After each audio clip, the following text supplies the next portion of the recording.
Un gran saludo. Nuevamente estamos en la Cátedra de Teoría General del Derecho. Mi nombre es Mauricio Ernesto Farfán Espinosa. Hoy vamos a continuar con el capítulo sexto que titula La clasificación de las normas jurídicas. Para comprender el libro de Norberto Bobbio y recapitulando todo lo avanzado y lo dicho hasta ahora, todo va a tener una coherencia en la medida de que ahora vamos a establecer cómo se clasifican las normas jurídicas. Si ustedes tienen acceso a varias literaturas relacionadas con el derecho, se van a dar cuenta que la mayoría de los autores, sobre todo los contemporáneos y por qué no los antiguos, siempre se han dedicado y han pormenorizado y han hecho grandes avances doctrinales sobre el tema de clasificarlas a las normas jurídicas. Obviamente este tema es relativamente corto, es muy entendible y el autor va a seguir guardando esa teoría en la cual va a partir sobre las proposiciones. Entonces, el tema sobre esta clasificación tiene mucho que ver con el tipo de normas. Ustedes, en un lenguaje muy general, escucharán en radio, en medios de prensa, la norma sustantiva, la norma adjetiva, la norma general, la norma específica, etcétera, etcétera.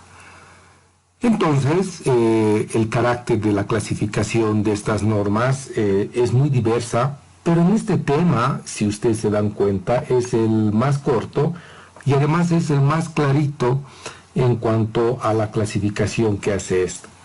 Entonces, Norberto Bobbio establece de que una distinción muy elemental que se encuentra en todo tratado es obviamente que las normas jurídicas sean proposiciones universales y proposiciones particulares.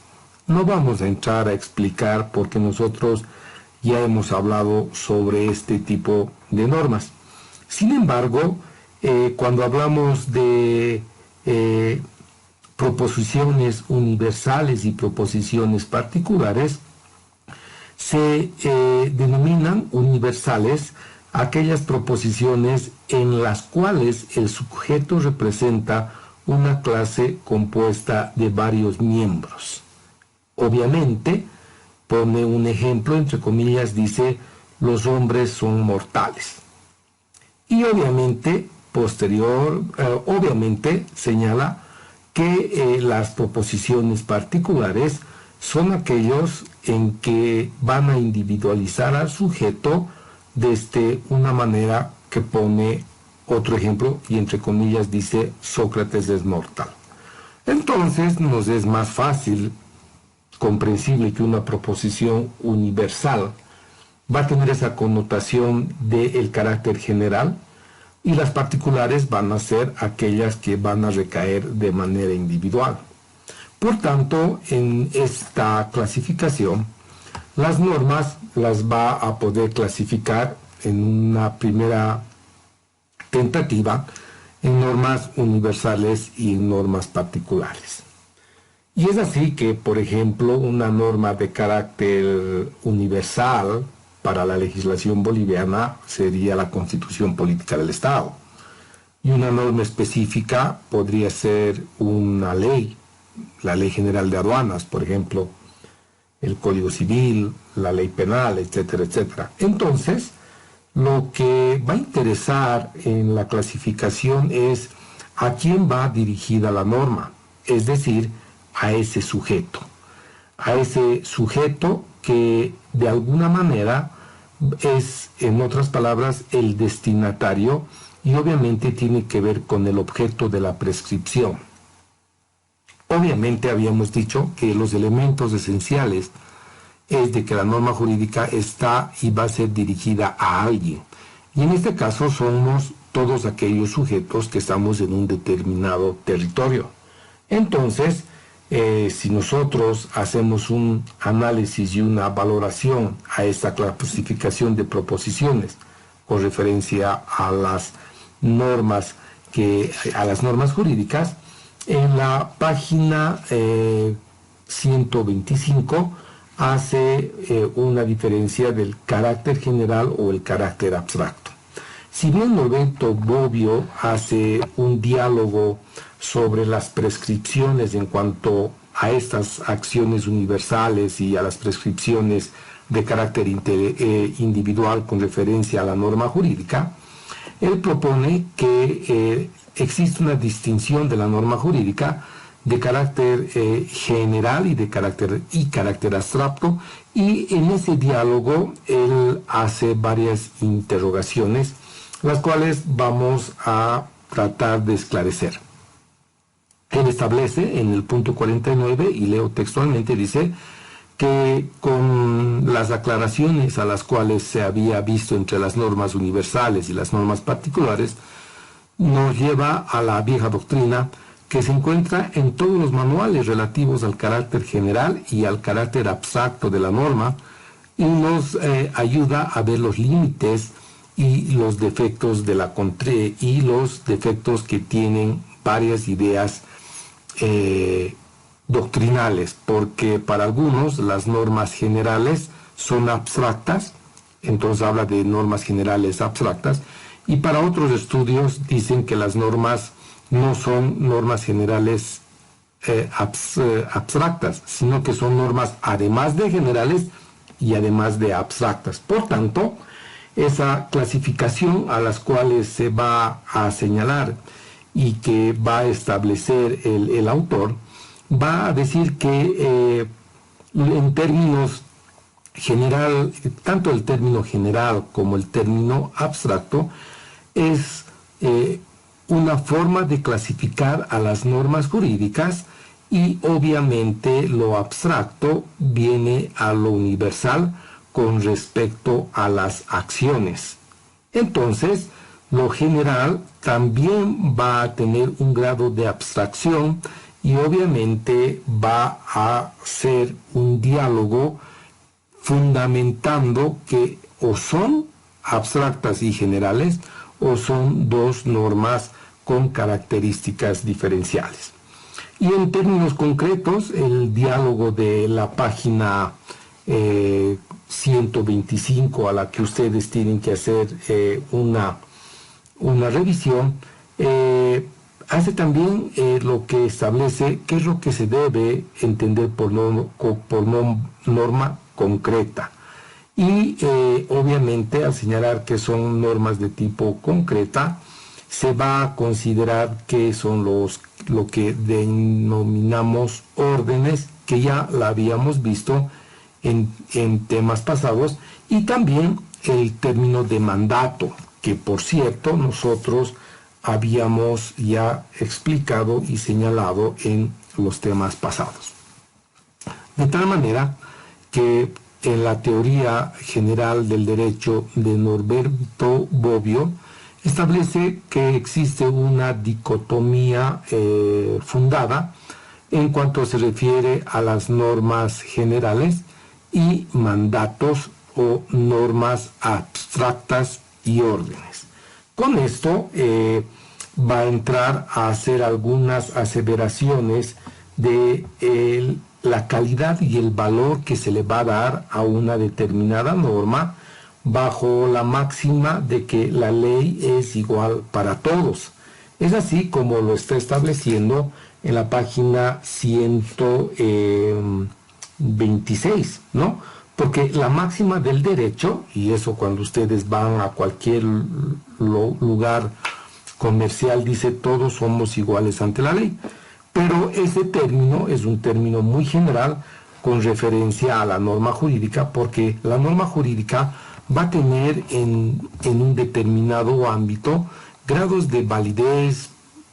Algunos dicen que las normas no tienen jerarquía, otros señalan de que sí tiene jerarquía, pero en realidad lo que propone el autor es que estas normas, generalmente de carácter abstractas y las particulares son normas jurídicas que se pueden dividir en cuatro y las clasifica en normas generales y abstractas, en normas generales y concretas, en normas particulares y abstractas y en normas particulares y concretas.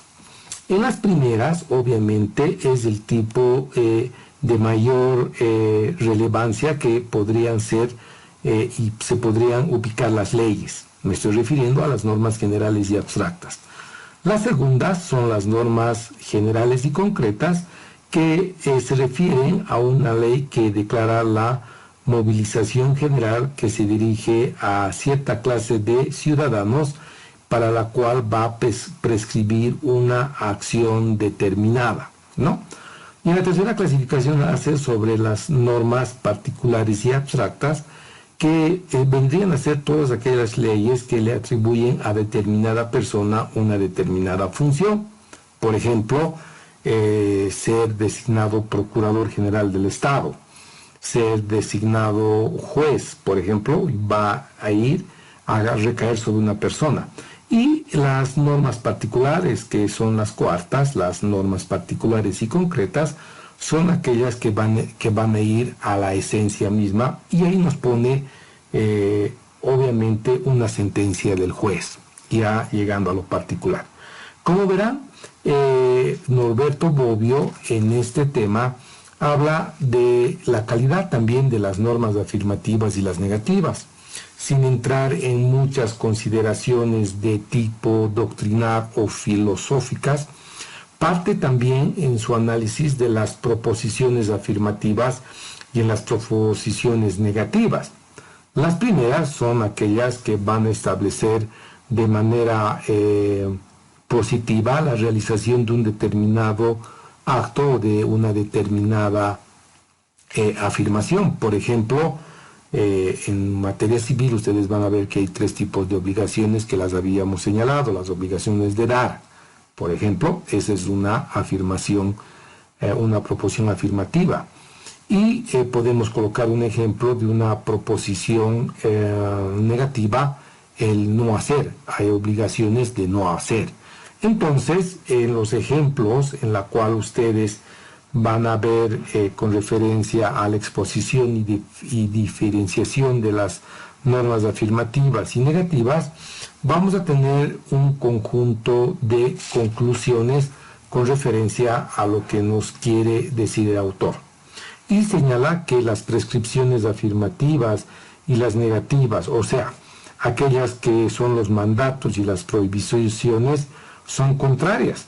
Y las permisivas, las afirmativas y las negativas son subcontrarias a los mandatos o permisos negativos, prohibiciones y permisos positivos, y efectivamente vamos a estar conforme habíamos explicado en la página 32, a la cual hace mención el texto. También podemos encontrar las normas categóricas y las normas hipotéticas. Las normas categóricas y las normas hipotéticas van a ser también un conjunto de distinción en cuanto a lo que nosotros queremos ocupar en este tema. Las normas categóricas son aquellas que van a establecer una determinada acción de deber ser que necesariamente debemos cumplir. Es una norma cuyo cumplimiento y cuya acción los destinatarios, los sujetos, se van a vincular con el objeto. Por ejemplo, una norma categórica es las personas que no sufraguen en elecciones nacionales o subnacionales no podrán realizar acciones en la banca por 6 meses. Esa es una norma categórica en la cual obviamente los destinatarios, en este caso nosotros los sujetos, estamos obviamente bajo la máxima de ir a votar, salvando los impedimentos legales a los cuales uno puede estar sujeto. Y las normas hipotéticas son aquellas que van a establecer ciertas acciones que deben ser ejecutadas si se verifica determinadas condiciones. Las normas penales son hipotéticas porque dice el que robare o el que matare, etcétera, etcétera.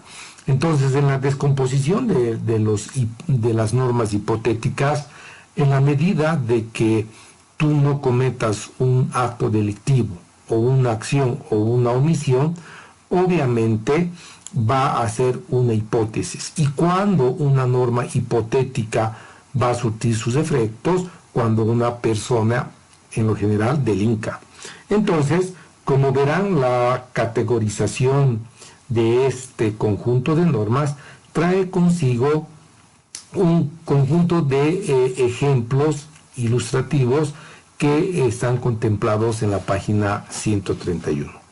Con esto nosotros podemos señalar que hemos terminado la primera parte en cuanto se refiere al libro de Norberto Bobbio. En la medida que ustedes vayan leyendo a Norberto Bobbio, se van a dar cuenta de que este autor tiene y da harta cobertura a varios pensadores como ser Hans Kelsen, a quien lo va a señalar ya con mayor frecuencia en la segunda parte. Y iniciaremos obviamente la segunda parte que titula Teoría del Ordenamiento Jurídico, la cual va a tener una correlación a lo que nosotros habíamos establecido. En el capítulo primero de la segunda parte tenemos el título de la norma jurídica al ordenamiento jurídico.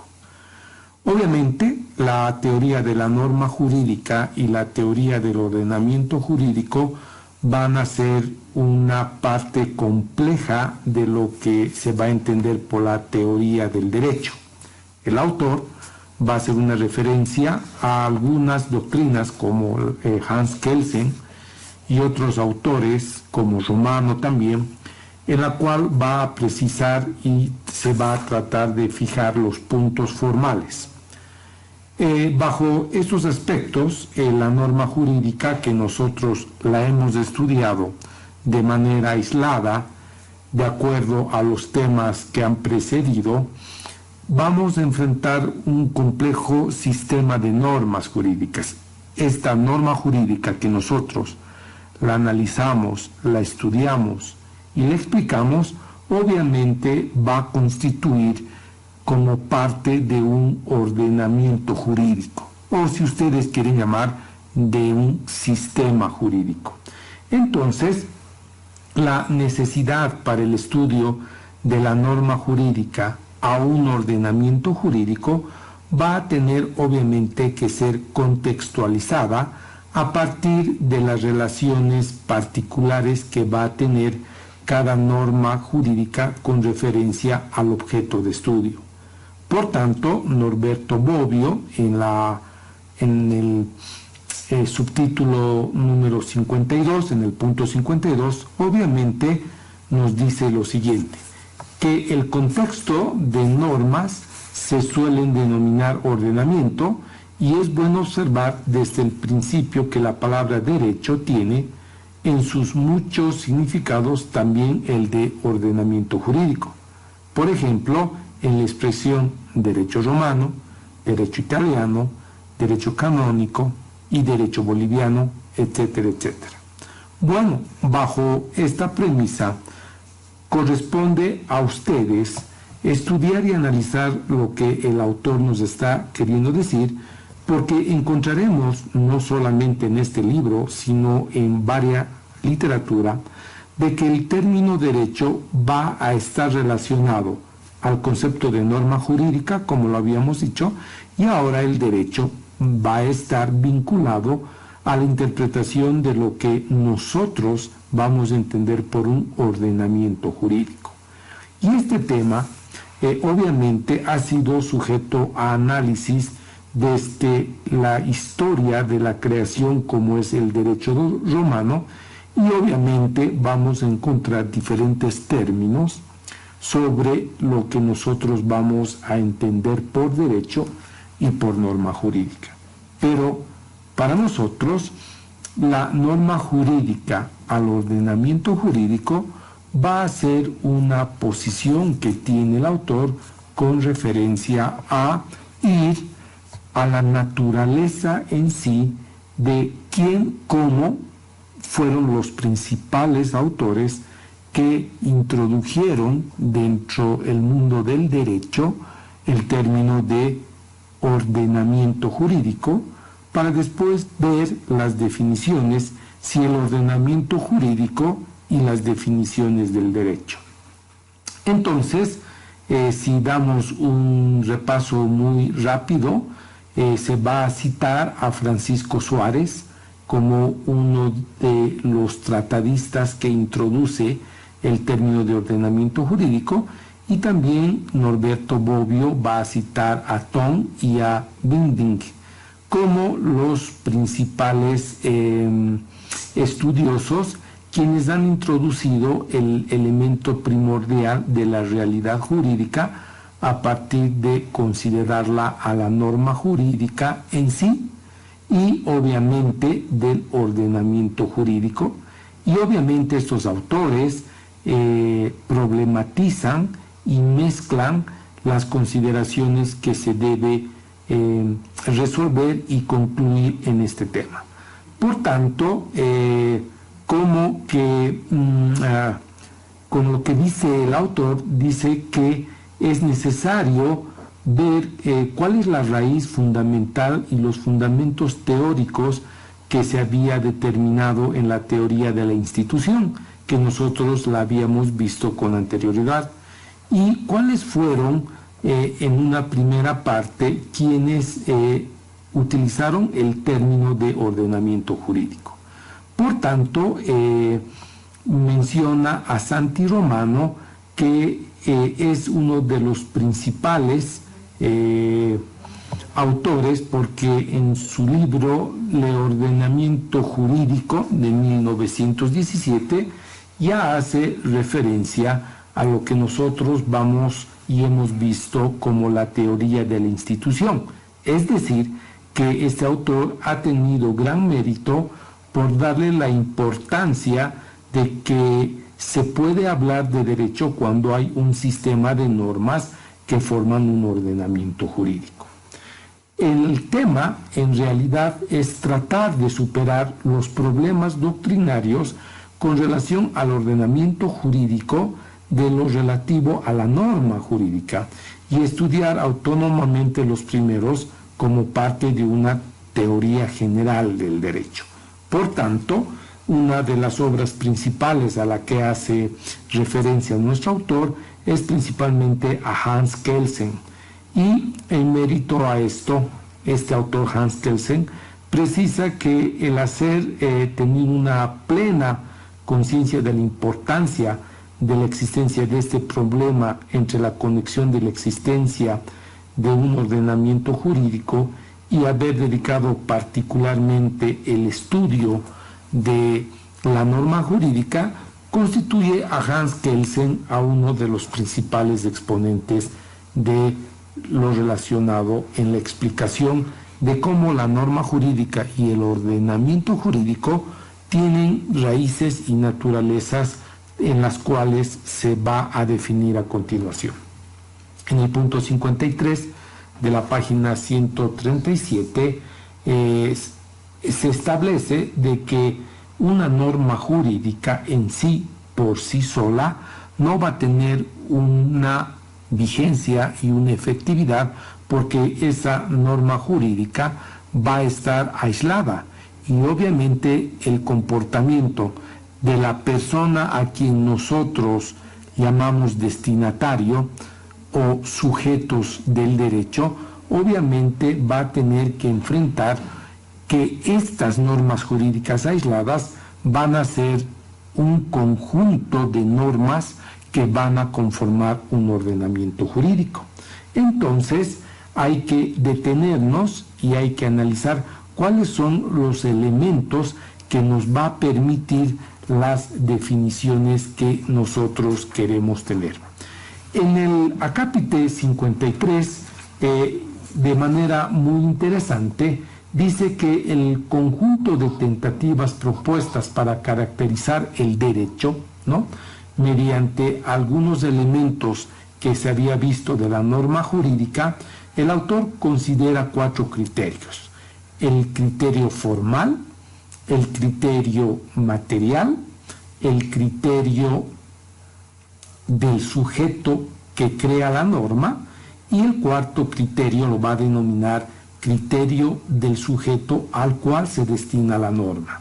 Entonces, para la definición de lo que nosotros queremos ver en las definiciones del ordenamiento jurídico y definiciones de derecho, obviamente vamos a tratar de interpretar el primer criterio. Primer criterio, el criterio formal. Entonces, el criterio formal se va a definir como el derecho mediante aquellos elementos estructurales que se va a desarrollar y se va a denominar jurídicas, es decir, las normas con respecto a su estructura formal.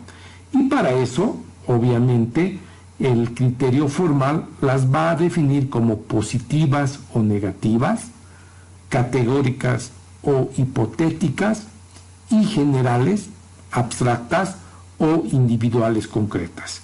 Estas ya fueron obviamente analizadas y también fueron sujetas a exposición en los temas anteriores, conforme se va a establecer en los criterios que vamos a dar. Segundo criterio, también llamado por criterio material, se va a entender aquel que se presenta deducir el contenido de la norma jurídica, esto es, de las acciones reguladas. Este criterio es manifiestamente inconcluyente, objeto de la regulación por las normas que son acciones posibles del hombre, entendiendo estas acciones posibles como aquellas que no son ni necesariamente ni imposibles. Por tanto, el criterio material va a radicar en las acciones a las cuales se va a regular ese comportamiento de la norma jurídica, y las va a subdividir en acciones internas y acciones externas, y también en acciones subjetivas y acciones intersubjetivas. Como se ve, el segundo criterio de la materialidad, ya va a desentrañar las acciones dentro del fuero de lo que nosotros expresamos como acciones del ser humano. Vayamos al tercer criterio propuesto, que se denomina el criterio del sujeto que crea la norma. Cuando hablamos de este criterio del sujeto que crea la norma, hacemos referencia a la teoría que considera jurídicas aquellas normas impuestas por el poder soberano, entendiendo por poder soberano el poder sobre el cual no hay en un determinado grupo social ningún poder superior, y como tal conserva el monopolio de la fuerza. Ahí estaría vinculándose con la teoría estatista, porque en una teoría estatista obviamente la fuerza va a estar ejecutada por alguien, por un poder superior. Pero en conclusiones, para entender este tercer criterio, concluimos de que el derecho es un conjunto de normas que hacen valer por medio de la fuerza, es decir, que es un ordenamiento normativo con eficacia reforzada. Ahora bien, puede ejercer la fuerza para hacer eficaz la norma. Por tanto, se puede decir que la teoría y la regla de la coacción o de la coerción y la teoría que hemos enunciado, esta va a estar ejercida por el soberano. Un ejemplo para contextualizarnos, el poder del soberano expresado en las elecciones de octubre 18 ha tenido como fuerza la decisión del poder soberano en la elección de sus autoridades. Por tanto, este criterio determina que el sujeto, ¿sí?, el sujeto crea la norma y obviamente esta imposición del soberano es la que debe primar. Si hablamos de algunos autores justnaturalistas, Rousseau, por ejemplo, establecía, y varios autores, de que se debe realizar un contrato social para que alguien gobierne. Entonces, en este caso, el conjunto de voluntades que somos los individuos y los sujetos, o lo que llama Bobbio los destinatarios, obviamente la voluntad del soberano es la fuerza para la ejecución de esos mandatos. Entonces vayamos al cuarto criterio, que es el criterio del sujeto, el cual la norma está destinada, puede presentar las dos variantes, según se considere como destinatario al súbdito, es decir, a cada uno de nosotros, o al juez. ¿Y por qué al juez? Porque en las afirmaciones que hemos hecho sobre la norma jurídica, habíamos dicho de que la norma jurídica necesariamente tiene que ser ejecutada, tiene que ser interpretada y además tiene que emerger de una autoridad competente. Y obviamente, ¿quién es el juez? ¿Y qué se entiende por juez? ¿Y por qué el juez entra en esta definición y en esta visión de todo ordenamiento jurídico? Entonces, el juez va a ser aquel sujeto a quien una norma del ordenamiento jurídico le va a otorgar un poder y el deber de determinar si hay o no razón. Pongo un ejemplo. Las personas que quieren divorciarse necesariamente tendrán que recurrir ante el órgano jurisdiccional de materia familiar para dilucidar no solamente el vínculo entre esposo y esposa, sino se va a dilucidar obviamente la tenencia de los menores, una asistencia familiar y la división y partición de los bienes gananciales. En este caso, el autor nos está diciendo de que en el criterio, en el cuarto criterio, el sujeto al cual está destinada también es el juez, porque el juez es el que tiene la última palabra en dirimir las controversias. Entonces, con esto terminamos los 4 criterios propuestos por la teoría del ordenamiento jurídico. Vayamos a analizar lo que se dice sobre nuestra definición de derecho, que está en el punto 54 de la página 140. Y aquí lo que se tiene que determinar es el estudio de la norma jurídica por medio de la sanción.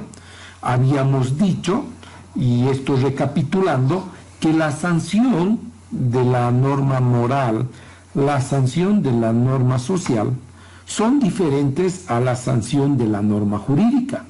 Por tanto, nosotros volvemos a analizar la sanción jurídica por medio del carácter de la exterioridad y de la institucionalización. Y vamos a definir que la norma jurídica va a ser aquella cuya ejecución está garantizada por una sanción externa e institucionalizada.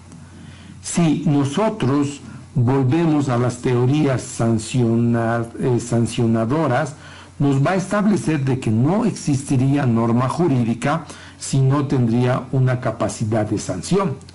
Pero, obviamente, vamos a tener varias expresiones con referencia a lo que nosotros vamos a poder entender como el derecho. Por tanto, en la teoría de la norma jurídica es una confirmación de lo que en la teoría se cumple en un todo en cuanto al fenómeno del derecho. Es decir, el derecho va a ser el instrumento de definir el tipo de ordenamiento jurídico que se va a regir. El autor dice que para mayor claridad podemos expresar de este modo, y lo señala. Lo que nosotros denominamos generalmente derecho es una característica de cierto ordenamiento normativo más que de cierta norma.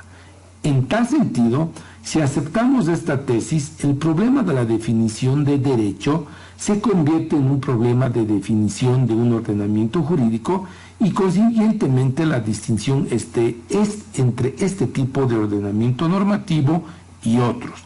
Obviamente, el fenómeno jurídico se va a encontrar y obviamente se va a tener que adecuar a lo que nosotros, dentro de los planos de investigación que realizaremos, vamos a entender por un ordenamiento jurídico. Por tanto, aquí el ordenamiento jurídico va a estar vinculado necesariamente a la teoría de derecho.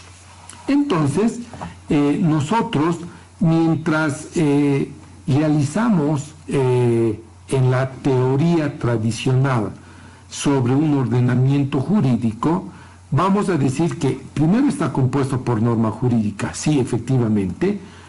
Para la nueva perspectiva, la norma jurídica son aquellas que forman parte de un ordenamiento jurídico. Correcto, estas dos conclusiones nos parecen ciertas. En otros términos, dice el autor, no hay ordenamiento jurídico porque existen normas jurídicas distintas de las normas no jurídicas, sino que existen normas jurídicas porque existen ordenamientos jurídicos distintos de ordenamientos no jurídicos. Por tanto, el autor va a concluir que el término derecho es su más común aceptación de derecho objetivo. Indica que el tipo de sistema normativo a un tipo de norma. ¿Qué quiere decir? Que nosotros, en términos generales, vamos a entender de que la norma jurídica va a estar obviamente ligada, unida o casada al ordenamiento jurídico, y cuando hablamos del ordenamiento jurídico estamos haciendo una acepción objetiva de lo que es el derecho. Entonces, después de esta conclusión, se habla sobre la pluralidad de normas. Entonces, lo que sucede que en la expresión del derecho desde una visión objetiva como un conjunto de normas jurídicas que va a reglar la conducta de los seres humanos en sociedad, vamos a ver de que esta norma jurídica, ¿sí?, y particularizando el ordenamiento jurídico, necesariamente va a tener un conjunto de normas. Por tanto, esta definición, que nos parece muy simple, nos va a detener en señalar que el ordenamiento jurídico presupone una sola condición, y esa sola condición va a ser que este ordenamiento va a estar sujeta a varias normas jurídicas, es decir, más de dos, y que van a existir obviamente dentro de un ordenamiento jurídico. La acepción y consideración de que una norma jurídica única pueda subsistir sin un ordenamiento jurídico va a ser refutada y va a ser desechada, porque la condición y las posibilidades que se tiene para concebir un ordenamiento jurídico compuesto por una sola norma, se va a señalar de que va a estar bajo las siguientes premisas. Todo está permitido, pero una norma de este género es la negación de cualquier ordenamiento jurídico, o si se quiere, es la definición del estado de naturaleza, que es la negación de todo ordenamiento civil. Por tanto, no se puede concebir que tengamos un ordenamiento jurídico con una sola norma jurídica. Y obviamente, en la segunda posibilidad que plantea, es de que todo está prohibido. Por tanto, señala que una norma de este género tornaría imposible cualquier clase de vida social humana. Obviamente, porque el carácter prohibitivo le va a dar que todo el derecho sea sancionador. Y el tercer criterio que utiliza es que todo está ordenado. También una norma semejante haría imposible la vida social porque las acciones posibles estarían en conflicto entre sí, y ordenar dos acciones en conflicto significaría volver a una sola. En ambas se tendría la inexigibilidad de esto. Con esto vamos a determinar de que sí hay pluralidad de normas jurídicas, y esta pluralidad de las normas jurídicas van a estar obviamente vinculados a un ordenamiento jurídico. ¿Cuáles son los problemas que atraviesa la teoría del ordenamiento jurídico? En primer lugar, se trata de saber si estas normas constituyen una unidad y en qué forma la constituyen. En segundo lugar, el problema que enfrenta el ordenamiento jurídico se va a tratar de saber si éste constituye un sistema más que una unidad. El problema fundamental que se va a discutir, que este propósito es de las antinomías jurídicas, que la vamos a ver y nos vamos a dedicar en el tercer capítulo de la segunda parte.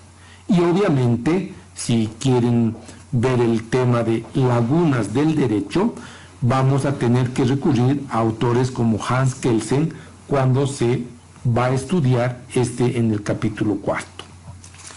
Por tanto, lo que nosotros queremos expresar del problema del ordenamiento jurídico va a radicar obviamente en lo que nosotros vamos a denominar lagunas del derecho, y obviamente vamos a enfrentar y vamos a tener que analizar la unidad del ordenamiento jurídico, y vamos a tener que llegar a desenmascarar y vamos a tener que ver el problema fundamental con referencia a la unicidad o no de criterios con referencia al ordenamiento jurídico, y vamos a ver qué es lo que va a suceder cuando enfrentamos problemas de dos o más ordenamientos jurídicos. Y es por eso que la teoría de la norma jurídica en sí, aislada, no nos permitirá hacer un análisis global si no consideramos que en el capítulo 2 hemos visto la necesidad de que el conjunto de normas jurídicas como conducta que se tiene para arreglar los actos de los individuos, de los sujetos o mandatarios, necesariamente va a estar bajo ciertas hipótesis de un determinado ordenamiento jurídico, y obviamente vamos a ver y vamos a analizar el capítulo 2, que nos va a hablar sobre la unidad del ordenamiento jurídico. Vamos a regular y vamos a entender qué tipo de fuentes es en cuanto a la formación del ordenamiento jurídico, para poder entender si las fuentes del derecho, si el derecho como fuente va a emerger el producto de las normas jurídicas. Y obviamente el autor nos va a proponer la elaboración gradual de un ordenamiento jurídico al que nosotros queremos precisar. Entonces, recapitulando lo dicho hasta ahora y para terminar esta sesión, es necesario de que el análisis de la norma jurídico al ordenamiento jurídico obviamente es un objeto de estudio en la medida de los problemas que puede enfrentar el análisis de la teoría general del derecho.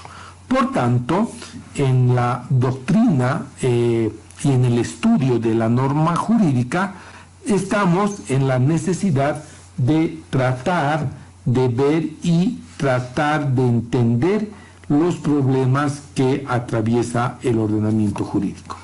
Bueno, como habíamos señalado, este tema y los temas que vienen son temas muy fáciles de entender, de comprender, y obviamente se le recomienda al estudiante que se vaya primero repasando el libro, lecturas diarias, cotidianas, y sobre todo que vaya puntualizando lo que nosotros queremos como referencia de las explicaciones. Estas disertaciones tienen un carácter de explicar y de enfocar cómo tenemos que estudiar con el objeto de vencer el examen de prefacultativo. Entonces, ya estaremos enfocando el capítulo 2 de la parte segunda del libro Teoría General del Derecho. Con estas explicaciones nos estaremos conectando y nos estaremos comunicando mediante vía virtual con el objeto de continuar con el estudio de nuestro autor. En este tema cerramos esta materia de Teoría General del Derecho, cuyo autor es Norberto Bobbio. Tengan ustedes un gran saludo y nos vemos pronto. Hasta luego.